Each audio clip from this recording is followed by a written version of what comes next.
Bienvenue à Les Affaires Brassicole, votre balado sur l'entrepreneuriat brassicole du Québec, avec Leonardo Calcagno de Baron Mag.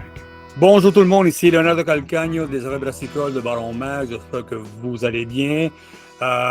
Notre journée de podcast aujourd'hui, beaucoup de belles discussions qu'on a fait, vient de faire avec des dépanneurs, avec des nouvelles brasseries, puis plein de choses qui s'en viennent.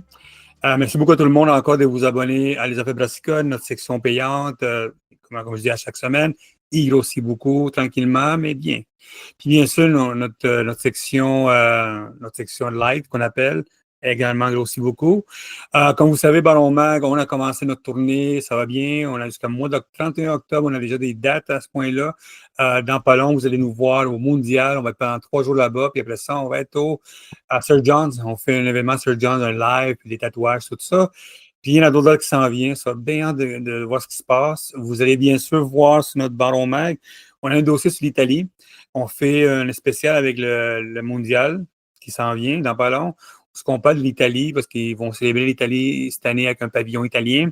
Puis on parle des 20 régions italiennes, des brasseries, tout ça. Puis bien sûr, on parle du Québec. On a plein d'articles qui s'en viennent. Podcast live là-bas. Comme toujours, bien occupé à tout ça. Si vous avez des questions, leonardo@baronmag.com. Et bien sûr, ce podcast est commandité par Can Management. Si vous voulez des cannages mobiles ou des cannes, Can Management et par Keg Management.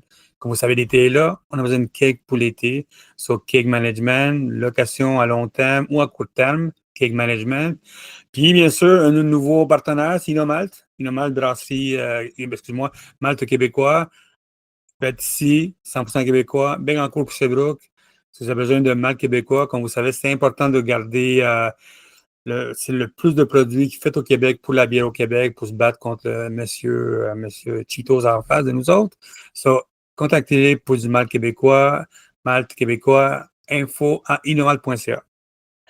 Aujourd'hui, on fait une entrevue avec une gang on a rencontré il y a peut-être 1 an ou 2 ans au LMBQ. C'est la gang du séminaire de Sherbrooke. Ils ont un programme d'études brassicoles, AEC. Puis bien sûr, une des raisons pour qu'on voulait parler avec eux autres, bien sûr, comprendre un petit peu c'est quoi ces études brassicoles. Mais comme vous savez, les études brassicoles au Québec, ça va pas si bien que ça. On vient de rencontrer la fermeture il n'y a pas longtemps de nos amis à Lennoxville, où je suis allé faire une conférence une fois sur qu'est-ce qui se passe dans l'industrie brassicole au Québec. Puis bien sûr, il y a 2-3 ans, on a eu une fermeture de la cellule à Jonquière. C'était un des premiers qui avait commencé à faire là-dessus.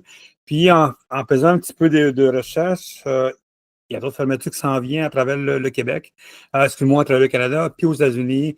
Les études brassicoles, il y a beaucoup de problématiques en de ça. On ne sait pas qu'est-ce qui se passe, qu'est-ce que le programme est mal fait, est bien fait, est-ce qu'il manque quelque chose, est-ce qu'il faudrait penser à tout ça. Puis bien sûr, il y a l'Université de Sherbrooke, il y a son laboratoire là-bas, puis il y a des études qui se font là-bas aussi. Mais la fin, c'est qu'on veut savoir qu'est-ce qui se passe dans cette étude-là.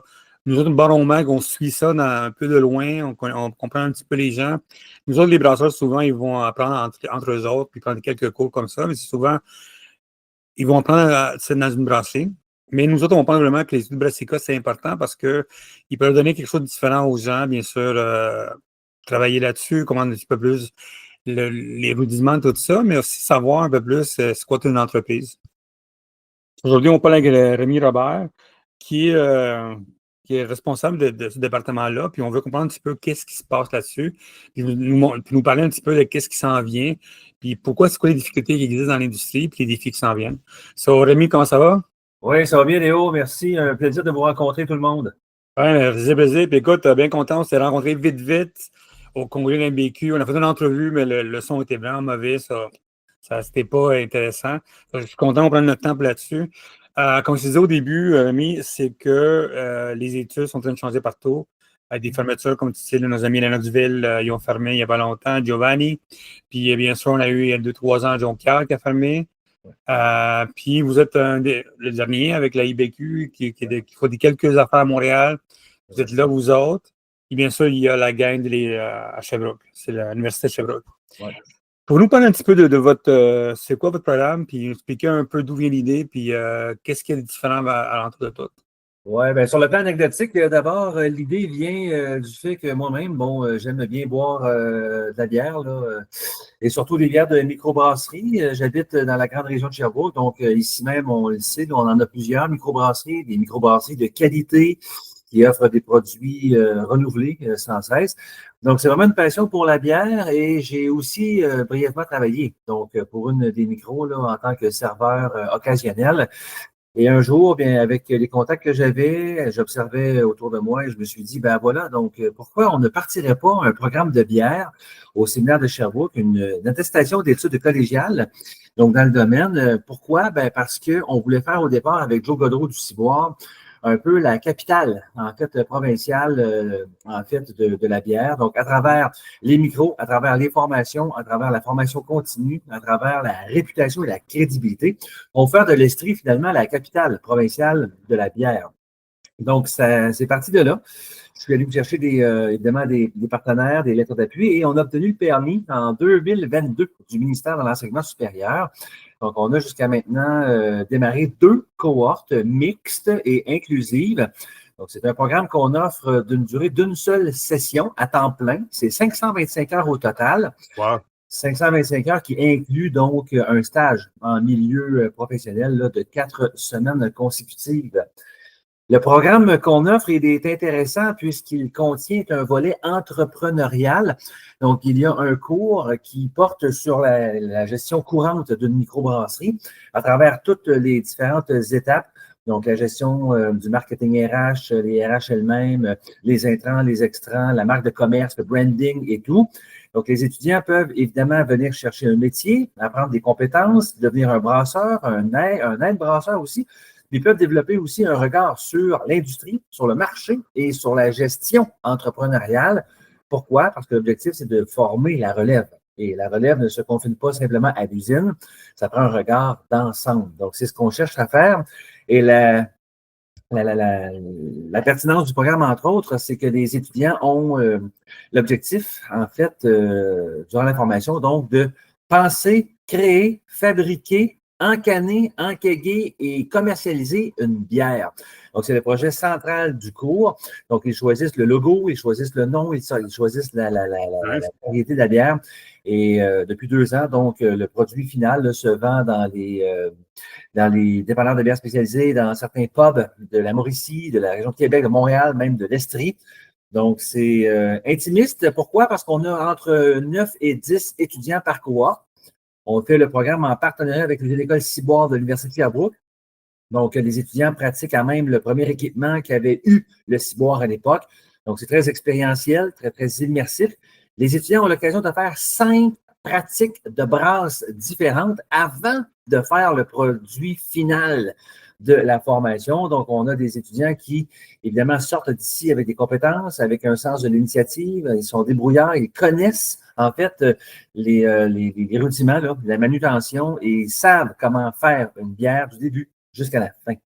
Moi, ce que j'aime beaucoup de vous autres, c'est le côté entrepreneurial. Je pense que c'est ça qui manque dans Jonquière. C'est la fait que quand j'ai parlé avec eux autres, c'était comme, c'est bien cute de faire de la bière, mais si tu peux pas la vendre, si c'est pas la vendre, ça marche pas. C'est ça que j'aimais pas avec eux autres.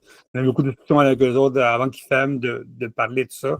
Puis j'aime beaucoup le programme qui existe en Ontario, c'est Niagara Falls, où ils parlent de la vente. Puis je pense que c'est ça qui manque beaucoup. Puis je suis content que vous avez mis ça dessus. Puis pourquoi l'avoir mis en face le côté entrepreneuriat? Ben, c'est simplement qu'on voulait donner aux étudiants la possibilité d'être polyvalents et surtout d'être débrouillards. C'est-à-dire que ceux et celles qui veulent peut-être reprendre une microbrasserie pour laquelle ils travaillent, ceux et celles qui veulent peut-être se lancer en affaires dans un modèle brewpub, par exemple, ben, ce sont des étudiants qui seront minimalement informés avec des repères et capables d'être au final des hommes d'affaires. Donc, des producteurs, oui, mais aussi des hommes d'affaires. Donc, ça s'inscrit dans un écosystème, ça s'inscrit dans la culture d'une époque, ça s'inscrit aussi dans un besoin réel que nos partenaires nous ont nommé, entre autres Raphaël qui enseigne de Sherbrooke-Malte. Donc, les profs sont tous des dirigeants de microbrasserie de la région de l'Estrie, sont tous des propriétaires aussi. Donc, on a un très bon line-up de profs, autant qu'on a un programme diversifié, inclusif et créatif. Ouais, mais une des raisons, comme je disais au début, qu'on voulait parler avec vous autres, c'est parce que, tu sais, la fermeture de celui de Glenansville, il y a des difficultés de recrutement, tout ça. Qu'est-ce qui se passe dans l'industrie de l'éducation, de la microbrasserie en soi? Pourquoi Ben, la difficulté en soi? Oui, ça demeure un défi. À l'Université Bishop, Giovanni et Alexandre ont dû fermer le programme, hein. C'est un programme de deuxième cycle, Ouais, très, très en plus. niché, avec des préalables très, très précis aussi. En fait, le défi que nous avons, nous, de notre côté, c'est de recruter. Donc, évidemment, il faut se rendre à 9-10 étudiantes, mais le défi est vraiment de combattre un peu l'image là, de l'époque actuelle. Les enjeux économiques, l'inflation, les tarifs douaniers, la stabilité des emplois. Donc, l'objectif, c'est vraiment de recruter et c'est ça notre principal défi. Pourquoi?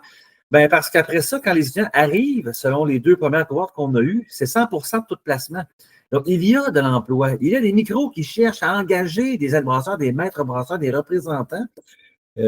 Ça, il n'y a pas de souci. Donc, tous ceux qui sont venus chez nous se sont ensuite placés rapidement. C'est vraiment tant mieux. Mais le défi central, c'est de recruter des gens. Est-ce que le défi de recruter du monde de l'extérieur de l'industrie ou c'est vraiment c'est quoi le défi en arrière de ce côté géographique? C'est pas tant le côté géographique. L'an passé, on avait des gens de Québec et du bas du fleuve qui s'étaient inscrits à notre formation. Le défi, c'est vraiment peut-être les salaires, peut-être les conditions, c'est peut-être aussi d'avoir l'audace de se lancer, en fait, dans la production de bière, qui est un milieu, au final, c'est récréatif, hein? C'est-à-dire qu'on vend du plaisir, les gens boivent de la bière pour le loisir, entre autres.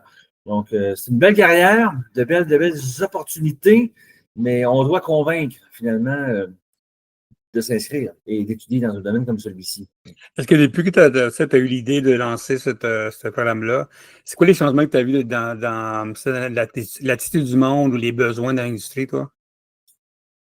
En fait, quand on a obtenu le programme, on était dans une effervescence, là, c'est-à-dire que ça allait bien, on ne parlait pas de récession, on ne parlait pas de tarifs douaniers, il y avait une instabilité peut-être géopolitique un peu moins présente. Alors qu'aujourd'hui, les gens ont changé peut-être leur habitude de consommation, dépensent peut-être différemment ou moins peut-être. Donc, c'est un peu l'impression de voir des gens plus prudents, plus craintifs peut-être, une certaine insécurité peut-être de fond dans l'industrie brassicole, parce que les médias rapportent essentiellement ça, hein, des problèmes économiques, des fermetures et des précarités.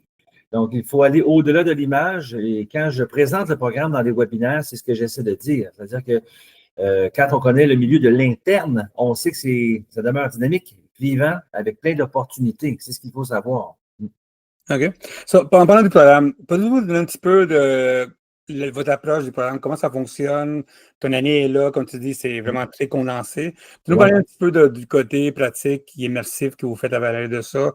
Ouais. Tu nous parler un petit peu comme un étudiant, quand il arrive chez vous, une journée jusqu'à la fin, comment l'étude, tout ça. Peux nous parler un petit peu de c'est quoi la vie d'un étudiant? Premièrement, la vie d'un étudiant en études brassicoles chez nous, c'est qu'au premier jour de la formation, on dit bonjour, bienvenue parmi nous. Voici les défis, voici les délais et voici ce que tu as à faire. Tu as besoin d'être débrouillard, à l'écoute, organisé et surtout ambitieux.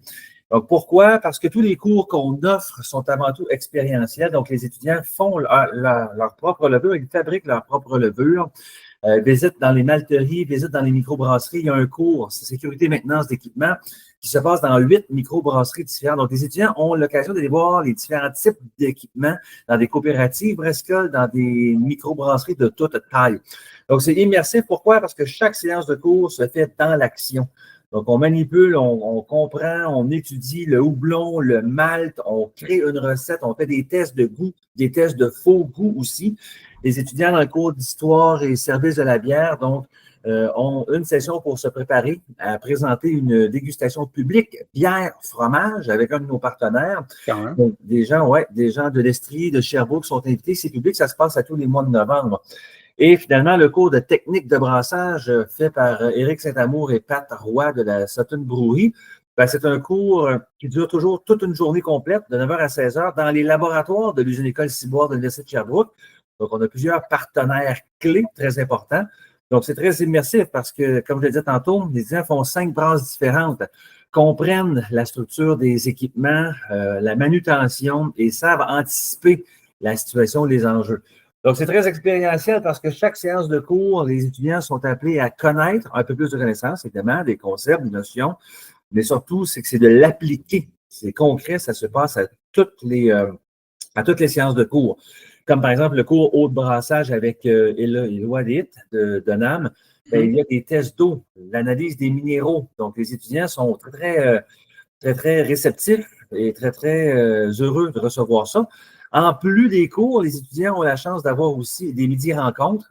Donc, je sollicite des gens de partout, en fait, au Québec, des brasseurs, des dirigeants d'entreprises, de microbrasseries, qui viennent parler de trucs, conseils, stratégies en début de carrière. Comment sortir fort, comment débuter rapidement et bien sa carrière dans le domaine, comment savoir se vendre et comment finalement développer comment se faire la main, hein, comment développer une signature quand on devient aide-brasseur ou brasseur. Donc, dans les midi-rencontres, il y en a eu des Îles-de-Madeleine, de la Beauce, de la grande région de Montréal, de Québec, qui sont venus partager, en fait, leur stratégie, ici même en Estrie, et ça se voit sur la page web du programme.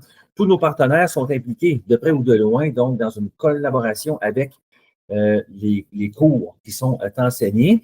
On a aussi un nouveau partenaire avec l'INCOP, donc en fait, c'est la microbrasserie 5e Baron à Gatineau. Là. Donc, on a une bourse qui valorise la diversité et l'inclusion de 1 500 $ qu'on va offrir cet automne. Donc, c'est très intéressant. C'est à la fois une formation, oui, mais c'est à la fois un écosystème auquel on veut participer et contribuer. On n'est pas juste une maison d'enseignement, on veut être un joueur avec les micros et pour les microbrasseries de la province de Québec. Côté LinkedIn, ouais, je connaissais pas mal avec la gang de Bao, tout ça, podcast, cette gang-là qui font ça. Pourquoi tu penses qu'il n'y en a pas assez de gens ailleurs, des Québécois blancs qui veulent embarquer à faire de la bière dans la microbrasserie? On ne voit pas beaucoup, tu sais. Moi, je suis un immigrant, ça, je sais c'est quoi, tu sais. Il n'y en a pas beaucoup de monde qui embarque là-dedans. Tu sais, moi, j'en connais peut-être 10 personnes qui sont dans la microbrasserie. Dans soi, pourquoi tu penses c'est pas encore trouvé encore les communautés culturelles et tout ça? Pourquoi il n'y a pas encore ce frein-là qui s'en vient? Parce que la bière est partout, le monde boit de la bière tout le temps, tout le temps. Ça va jouer quelque part, le monde se boit des bières à la microbrasserie. Pourquoi tu penses qu'il n'y a pas plus de monde d'ailleurs qui embarque dans ce programme-là? Oui, c'est étonnant. Je ne sais pas pourquoi. On poursuit l'éducation, la démocratisation aussi de ce milieu-là. On a eu des filles dans la première cohorte. On en aura dans celle qui va débuter au mois d'août aussi. Il y a encore beaucoup de sensibilisation à faire. Il y a encore beaucoup de démonstrations auprès des communautés culturelles, par exemple, auprès de clientèles peut-être différentes. Le milieu de la bière au Québec se démocratise. On sait qu'il y a de plus en plus de femmes, en fait, qui brassent ou qui sont derrière les entreprises. On a fait un midi-rencontre aussi avec une femme brasseur, question de mettre en valeur le tout. Pourquoi peut-être? Parce que dans certaines cultures, je dirais peut-être ça. Dans certaines cultures, la consommation d'alcool peut-être est peut-être mal vue ou peut-être même interdite. C'est peut-être un peu tabou aussi. On doit aussi faire le bout de chemin qui est le nôtre, hein, c'est-à-dire de les accueillir, de les inviter, de les faire sentir introduits dans une formation et dans un milieu comme celui-ci, le brassicole québécois. Il y a encore de la place, j'en suis convaincu. Quand on a des idées, quand on a de l'ambition, quand on a le souci de bien faire, bien, qu'on soit de n'importe quelle culture ou de n'importe quel horizon, je pense qu'on peut vraiment se tailler une place. Parce qu'à Sherbrooke, vous avez quand même une belle université avec une grosse diversité. Le monde ne savent pas, mais il y a beaucoup de monde de partout qui vient à l'université. C'est une belle université. Ça, je m'attendrais à qu'il y ait plus de des Mexicains qui triment là-dessus. Ils ont quand même le Mexique et le Brésil, ils ont quand même une grosse culture de bière quand même dans ce coin-là. Si je m'attendais à plus que ça, c'est weird, c'est l'affaire. C'est parce que, comme tu dis, c'est une industrie qui est très ouverte pour tout le monde, qui vient de plus en plus. Puis on voit ça.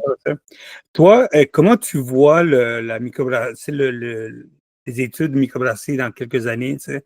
Parce que tu sais, ça va être difficile de convaincre le monde, le financement est de plus en plus difficile.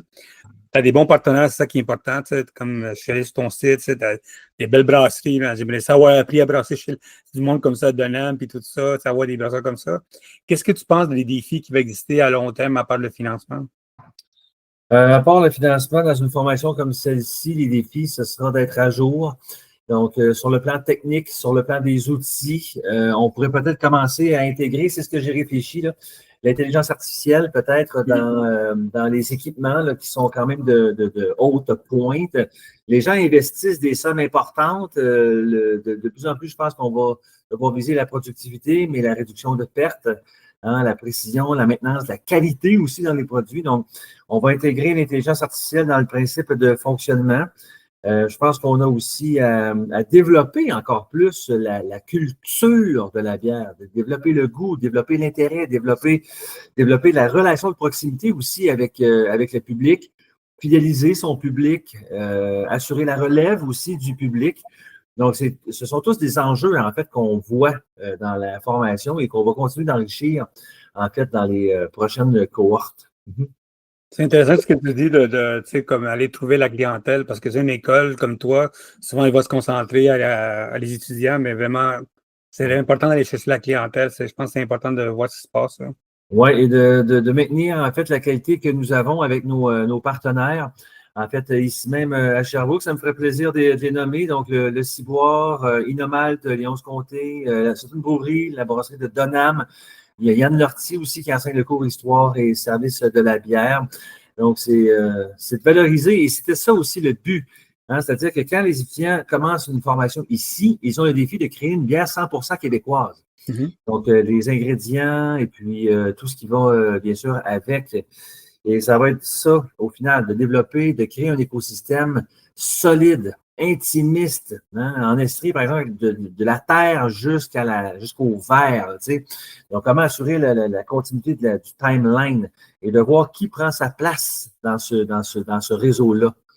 Donc, c'est de développer vraiment un sentiment de fierté. Moi, je le dirais comme ça. Est-ce qu'il existe à long terme des études à l'étranger pour une microbrasserie? Ça aller travailler comme à l'Ontario, changer l'extérieur du Québec, l'Ontario, États-Unis, tout ça, faire des échanges culturels avec d'autres brasseries, d'autres écoles. C'est quelque chose c'est intéressant à faire? Ça, c'est dans les cartons, c'est dans les objectifs. On se souviendra, hein, Léo, je ne sais pas si tu te rappelles, mais le 1er juillet 86, c'est Stan, ici à Lennoxville, qui avait ouvert la toute première microbrasserie de la province, là, de Lion Pub. Lion Pub. Yeah. Et lui, avait fait son cours en Angleterre. Donc, ici, dans le cadre de notre formation, l'objectif, ce serait ça. Bon, ça va prendre de la logistique, de la préparation et de l'ambition, mais de permettre aux étudiants de faire leur stage en Europe, peut-être aux États-Unis ou dans le Canada anglais. Donc, encore une fois, c'est de développer des réseaux de contacts, mais c'est ce que j'aimerais permettre aux étudiants de dire, allez voir ailleurs, observez ce qui se passe, allez chercher des trucs, allez questionner surtout, en fait, les producteurs établis qui ont beaucoup d'expérience. L'automne dernier, en novembre 2024, on était allé au Vermont, là, à la brasserie, j'ai un blanc, là, le Kingpin, là, au Vermont, là, pas très loin d'ici, là. Vraiment, c'est bête. En fait, ouais. En fait, ben, c'est de permettre aux étudiants de voir à long terme, puis de s'inspirer, en fait, de ceux et celles qui ont de la crédibilité et aussi beaucoup de notoriété. Hill Farmstead, je viens de trouver, c'est Hill Farmstead. Donc, de créer, ça part de nous, là, c'est-à-dire de créer des contacts, favoriser les échanges et surtout donner une plus-value, en fait, à la formation et aussi donner un sentiment de confiance aux étudiants quand ils sortent d'ici. Si vous avez comme un programme qui est très rempli, qu'est-ce qui manque de plus dans votre programme? Est-ce qu'il y a quelque chose d'autre que vous tentez de développer avec ça? C'est le côté historique, je trouve ça intéressant, que le monde ne connaisse pas bien l'histoire de la bière. Je pense, même moi, à chaque jour, je découvre. Hein. Mais qu'est-ce qui manque de plus dans votre programme pour que ce soit plus selon vous? Ben, en fait, ce qui me manque, je pense que ce serait d'avoir un petit volet. Un petit volet pour les cidres, ou du moins pour une distillerie. Donc, de permettre aussi de comprendre le concept de base. C'est-à-dire que tu travailles dans une microbrasserie, d'accord, mais derrière, quand on s'adresse à une distillerie, ou quand on veut travailler dans une malterie, ou quand on veut fabriquer du cidre, bien, qu'est-ce qu'il faut? Qu'est-ce qui distingue, en fait, les alcools entre eux? Tout à fait. Ça pourrait être intéressant. Là. Toi, tu disais au début, tu as travaillé dans un bar, toi? Tu étais serveur. Que tu peux savoir c'est lequel? Ben, moi, j'ai travaillé comme serveur au Mons-Comté, 4 étés consécutifs, ouais. Puis qu'est-ce que tu as appris tu sais, qu'est-ce que vous me donnez comme stratégie? Oui, ben, comme stratégie, premièrement, ben, j'invente pas la roue, là, mais d'être intéressé par le public, d'être intéressé par les clients, aimer ceux qui viennent à ta rencontre et surtout être soucieux de leur montrer, de leur dire, de leur expliquer, de leur détailler ce que tu leur offres et ce qu'ils choisissent en verre ou en pinte. J'ai vraiment eu du plaisir. J'ai vraiment eu du plaisir à rencontrer des gens curieux, intrigués, des fois un peu réticents à goûter de la bière, mais finalement, trouvent le breuvage agréable et puis finalement en commande un deuxième verre. Donc, évidemment, s'intéresser aux clients, mais aussi prendre des risques, être audacieux dans la nouveauté, dans la créativité, tout en assurant, bien sûr, de répondre aux besoins de la clientèle. Mais servir les gens, c'est un plaisir et surtout de voir les gens qui reviennent encore et encore, par exemple, à travers les semaines ou à travers les mois, ben, c'est valorisant. Ça fait Pourquoi c'est important les études brassicoles dans un cégep, université? Pourquoi c'est important? ben, c'est important parce qu'il faut apprendre qu'on vient chercher ici les compétences d'un métier. D'accord? Donc, j'ai rien au fait d'apprendre sur le tas là, ou un peu dans le feu de l'action de manière spontanée. Mais l'industrie brassicole a quelques preuves, a quelques cas d'individus qui ont voulu peut-être s'improviser brasseurs, pensant que ce serait facile, On rapide voit la qualité après ça. et payant. Ouais, et après ça, ben là, ça fait des grimaces, ça fait des babounes, et ça finalement fait pas trop long feu. Donc, une formation comme celle-ci, elle est importante parce que, premièrement, on vient chercher des compétences, un savoir-faire. On vient chercher aussi un savoir-être. C'est quoi travailler en équipe? C'est quoi travailler avec des fournisseurs? C'est quoi travailler avec ou pour des clients? Donc, on vient vraiment chercher des outils techniques, une approche, une confiance. Et surtout avec le cours d'entrepreneuriat, ben, il faut le dire, hein, il ne faut pas avoir peur de le nommer. Faire des affaires au Québec, c'est difficile, là. C'est un défi, là. Tu sais, les gens pensent se lancer en affaires très souvent et rapidement feront de l'argent. Ben, c'est pas comme ça que ça se passe. Tu sais, on en a là, des modèles de microbrasserie qui ont eu une croissance constante, adéquate et qui continuent encore de le faire. Donc, on vient chercher ça, des connaissances qui réduisent la naïveté, qui réduisent la possibilité de faire des erreurs, qui permettent de bien faire correctement le processus brassicole, qui est très technique, très détaillé, on le sait. Mais l'histoire est plus difficile qu'on pense. Hein. Il y a Ouais. beaucoup de petites pièces qui bougent là-dedans. Toi, puis l'Université de Sherbrooke, c'est quoi votre. À part, je sais que tu brasses là-bas des fois, tout le kit, mais c'est quoi c'est quoi votre lien, vous autres, de l'Université de Sherbrooke, puis vous? Oui, en fait, le lien, c'est par l'entremise de Joe Godreau, donc c'est le propriétaire fondateur du Ciboire à Sherbrooke, qui avait eu l'idée, lui, de partir une usine-école, donc à l'Université de Sherbrooke à l'époque, et c'est arrivé donc dans un concours de circonstances, on a obtenu le programme, on a eu l'appui de l'usine-école. Donc, la nature du partenariat, c'est d'avoir accès aux locaux. En fait, durant toute la session, on encanne là, d'ailleurs, et on enfute sur place. Les étudiants ont aussi l'occasion de voir le système derrière la manutention, l'entretien, la salubrité. Donc, c'est un partenaire de choix parce que sinon, on serait pris pour aller brasser dans les micros. Et là, on le sait, hein, des fois, les horaires de production peuvent changer, il y a des pépins techniques qui peuvent survenir. Donc, ça nous aurait mis à risque. Donc, la nature puis c'est unique. Au Québec, on est unique dans un partenariat comme celui-ci. Donc, on a des gens autour qualifiés, compétents, qui accueillent, qui encadrent et qui soutiennent les étudiants. Donc, encore une fois, je remercie l'usine école, très dévouée et très enthousiasmée quand on arrive pour démarrer une session avec des étudiants. Ça veut dire que votre président commence au mois d'août.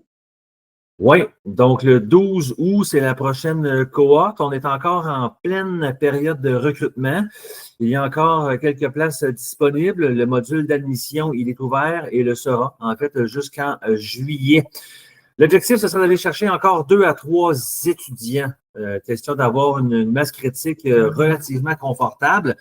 Donc, qu'on soit un homme, une femme, c'est pas une question de sexe, hein, c'est une question de volonté, de capacité, c'est une question de vouloir être quelqu'un là, dans l'industrie brassicole. Donc, communauté de genre diversifiée, hommes, femmes, vous êtes les bienvenus. Tu m'as dit qu'à la fin du cours, il y a une bière qui se fait. Oui. Il y en a une, deux, trois bières, puis c'est où qu'on boit ça? Oui, en fait, c'est intéressant. La première cohorte avait fait une session qui s'était vendue rapidement, une bière qui était à l'époque très, très désaltérante. La deuxième, ça a été une ale ambrée, très bonne.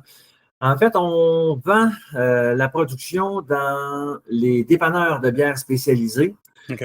d'un peu partout, là, Estrie, Montréal, Québec, la Mauricie. On est dans quelques pubs comme le King Hall à Sherbrooke et dans plusieurs autres microbrasseries. Donc, on a été, je pense, à Île-de-Garde et à Dieu du ciel Ah ouais. cet hiver. On est un peu partout en Estrie et on a été en Mauricie aussi, à la Grange Perdue. Donc, je remercie encore une fois ceux et celles qui achètent des kegs et qui les passent. Donc, la bière sort toujours au mois de décembre, début décembre. Cette année, on avait produit 1800 litres au total de cette recette de bière. Quand même, 800 litres. Mhm. Oh, la prochaine fois, encore en décembre, va sortir encore. C'est un beau cadeau de Noël. Oui, les étudiants ont le défi de créer une bière toujours différente de celles qui ont pu avoir été faites, là. Donc, c'est pour ça qu'il faut varier. C'est jamais la même bière, c'est jamais la même canette, c'est jamais le même nom, c'est jamais la même recette non plus. Donc, l'objectif, c'est d'innover et de permettre aux étudiants de se valoriser, de se justifier et de déjà commencer à réseauter qui dans l'écosystème produit en fait du houblon, qui fait le malt, après ça, quels sont les ingrédients et où aller les chercher. Et c'est la même chose pour l'encanage. Qui s'occupe de ça? Le canage mobile, par exemple. Ça nous prend un graphiste, ça nous prend un nom, il faut se concerter en équipe. Donc, c'est vraiment l'esprit de proximité que les étudiants vivent tout au long de la formation. Donc, ils sont pris ensemble là, pour trouver des enjeux, trouver des situations. Et très souvent, ben, c'est un peu ça qu'on donne. C'est arrivé là, à la fin d'un cours. Bon, le cours se termine, allons prendre une bière tranquillement. Et là, on prend une bière. Et puis, un prof dit OK, une situation, on a 800 litres qu'on était à la veille de perdre dans le brassin numéro 1. Voici le problème. Et voici, pour demain matin, 8 heures, ça me prend une solution, sinon on perd 800 litres. Donc, tu sais, c'est toujours des simulations comme ça. Concertez-vous, parlez-vous, faites un chiffre de plus peut-être en prenant une bière supplémentaire, mais amenez une solution et soyez à la hauteur, quoi. Tu sais. Donc, ce qu'ils apprennent, c'est exactement ce qu'ils auront à faire. Donc, c'est une véritable préparation à la carrière. C'est pas juste de mettre un peu de grain, après ça, mettre de l'eau, après ça, activer un bouton. Non, c'est vraiment de prendre responsabilité dans tout ça. Tu me parlais au début que tu voulais peut-être parler du cidre, de ça, dans le prochain cours qui s'en vient. Est-ce qu'il y a une demande pour le sans-alcool et les prêts à boire? Je sais que les brasseurs n'aiment pas parler de ça, les prêts à boire, je comprends, mais c'est de plus en plus, on parle du functional drink, on parle de behind drink, on parle des prêts à boire, on parle des sans-alcool.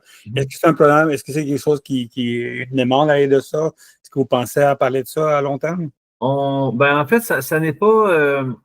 Ce n'est pas nommé, ce n'est pas adressé. J'entends pas parler de ça. Je sais que les plus jeunes peut-être commencent à boire différemment ou ont d'autres habitudes peut-être de consommation. Toujours ouvert à y réfléchir, mais pour l'instant, c'est pas dans les cartons. Oui, parce que comme on savait que la sans-alcool commence à prendre la deuxième place dans le monde. Ouais. Dans le style, c'est pour ça que je veux savoir que c'est avec les microbrasseries qu'on parle, nous autres souvent, on parle souvent des nouveaux styles qui s'en viennent, nouveaux produits, c'est pour ça. Mais excellent. Mais écoute, Rémi Robert, merci beaucoup pour ton temps. Je sais que tu es un homme très occupé.